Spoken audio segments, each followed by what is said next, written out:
नलिनीर छोट प्रयास को आपण मानक स्वागत। आज मु आपण मानक निकट में एक स्वादिष्ट काबुली बुटर क्रिस्पी चना मसाला करी देखेबा। चलतु देखिबा चना मसाला रेसिपी। यही रेसिपी रो आवश्यक जिनिस है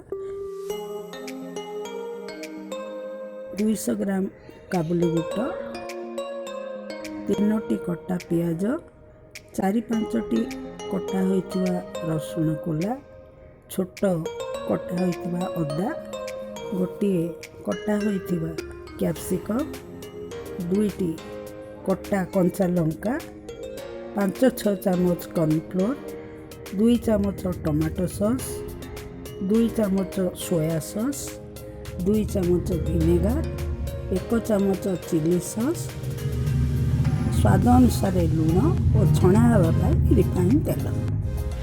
प्रथम काबुली बुट को राति बतुराई दिंतु। ता परदिन बुट को प्रेसर रे गोटे हुइसिल सिझाई देउ। यही बुट गरम थिबा बेले कॉर्नफ्लोर रो 2-3टी कोट दियंतु। एही परी कोट करिवे।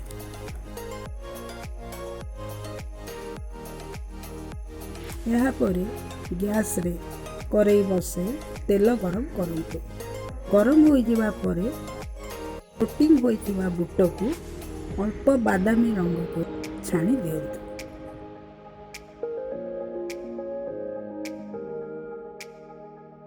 आउ गोटे पैन रे अल्प तेल पकांतु।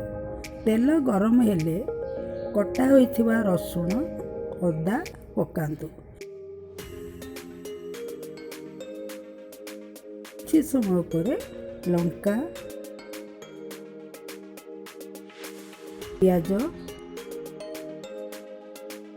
कैप्सिकम पकाई टिके भाजी दियो।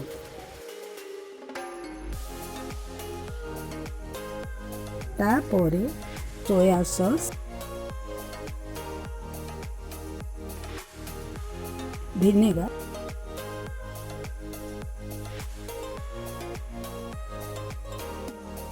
टमाटो सॉस,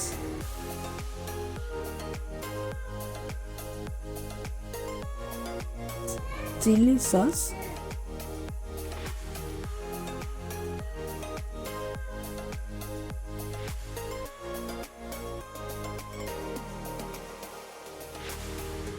अल्प लुण पकांतु।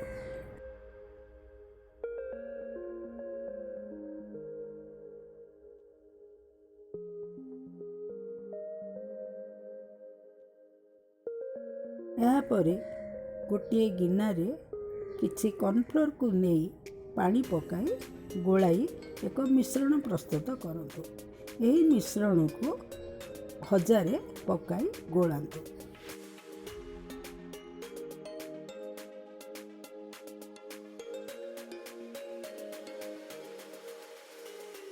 भजा हवा पर